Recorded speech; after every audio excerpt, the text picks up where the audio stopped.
What is happening YouTube? It's your boy Pectrix, back with another video, and today we are looking at the Pentax K-x. How well I've been using this for about a decade now. Here we go. 1, 2, 3,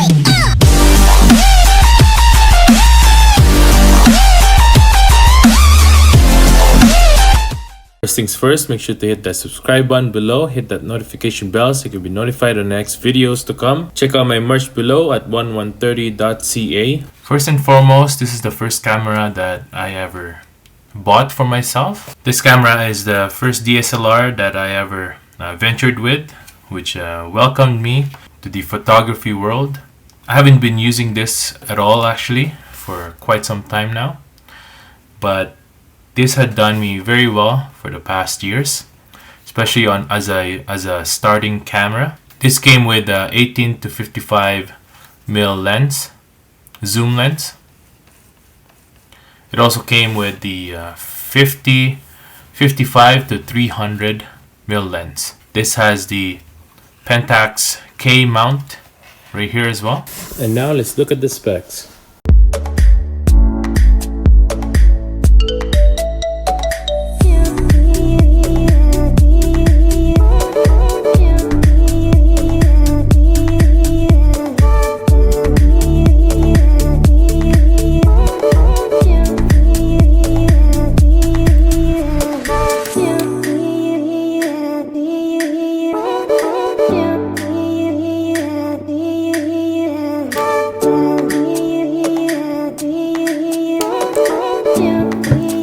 On the side here, it can do a SDHC, which was quite ahead of its time.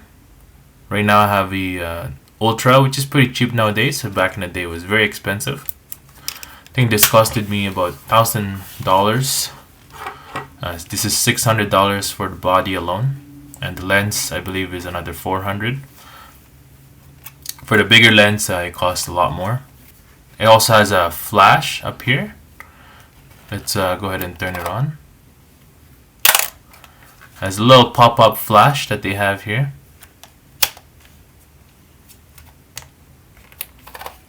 So you guys can see there, you'll see the display picture that they have there. It's not touchscreen or anything because it's a very old camera, but it has good enough information so that you be able to know how you want to take your photos, the ISO, the aperture, and all that jazz. On the knob up here, it has the auto. It has different pictures, which I don't really care about, like the action and night shot and all that stuff. The no flash thing there, I don't really need all that. Most of the time I'm using these manual settings that they have: AV, TV, SV, and P. Those are the things that I use most of the time. It also has a video. It can take videos as well up to 720p, which for me is, if you like that resolution, that's good enough, then you can go ahead and use that. But for me, I won't be using that. I mainly use this for taking photos. On the bottom of it as well, it takes in AA batteries, so it's not like it doesn't have a rechargeable battery. You can buy rechargeable AA's, but that's about it. Pretty old school, but this way it saved me a lot in the past years, because I wouldn't have my charger or anything like that. I'll just buy AA's from the stores. Any store would have AA's. And you'll be able to grab them right away, and you can continue taking photos.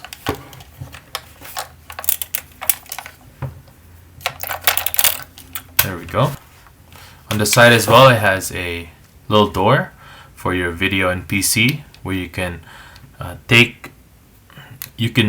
plug in your small HDMI output there, and you'll be able to plug it into your computer, a USB. So this camera is very basic. It has its own external camera, a built-in camera, but you won't be able to have an external camera. On the side, it only has two options for manual and autofocus right there. But the best thing about this camera as well is having that K mount at the front. So lenses that are from Japan, let's say it was from very old times like 1960s and whatnot, you'll be able to still use it with this camera. With these lenses as well, maybe you want to upgrade your body for maybe the newest K mount Pentax. You'll be able to still use your lenses. Your lenses won't be useless. You can still take this lens and put it on a brand new body, as long as it's a K mount style as well. Let's look at the settings now, so you guys can see there.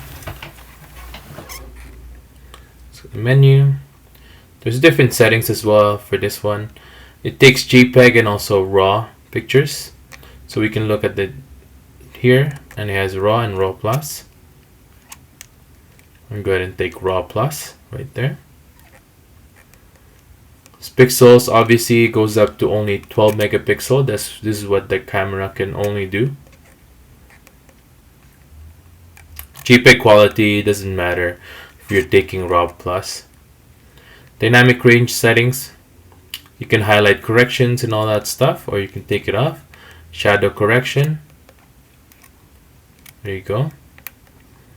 Lens correction, it would correct the distortion and lat chromatic, so that's pretty good. Let's look at the next settings now.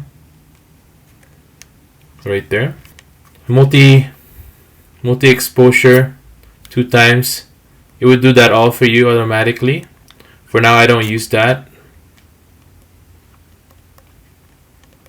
As that AE metering, and also select AF points. There you go. It also has movie, which I said earlier, it's a recorded pixel, 16:9 aspect or 3:2. Quality, audio, aperture control, obviously if you want auto or fix, shake reduction. It also has a live view, which you can show the grid, overlay, histogram, bright dark areas. What that is once you're taking a photo, you can press the live view and it'll show your photo on here, which for me I don't really need, but there's an option for that, so that's good. Go back to our settings here, status screen, you can change the color and whatnot, it's all up to you. Instant review, 1 second or 3 seconds. I like to put it on 1 second because you don't really need that long. You don't need long review for that one. For some of you, you might have to put it on a bigger review. Color space, so whatever you want there, doesn't matter. The green button, which is the one up here, you'll be able to customize that to whatever you would like. In this case, I just want the digital filter, but you can also change it to a RAW button function. So if you're taking JPEGs and then you want to change it to RAW, you can go ahead and do that.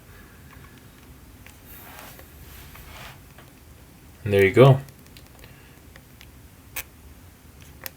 We can do cross processing for that, sure. Memory, take that, sure.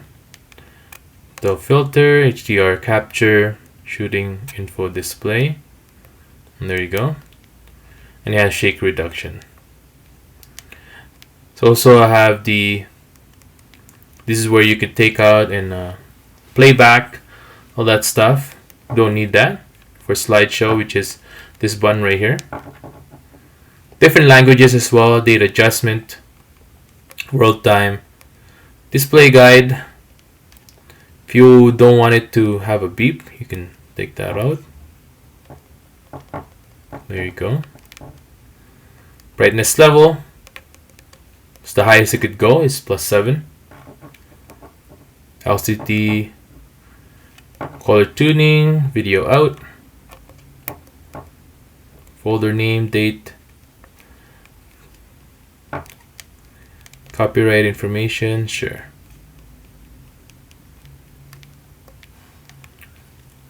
You can have all this power and battery management.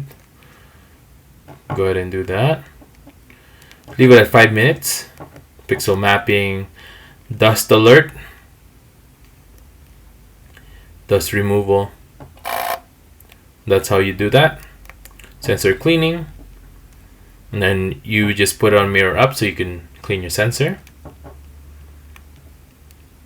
I wouldn't recommend doing that for everyone.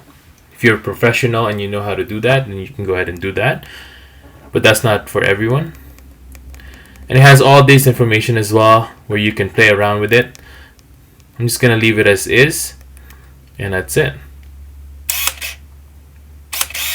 For the past years, it has done quite an amazing job of its what it could do from a 12 megapixel.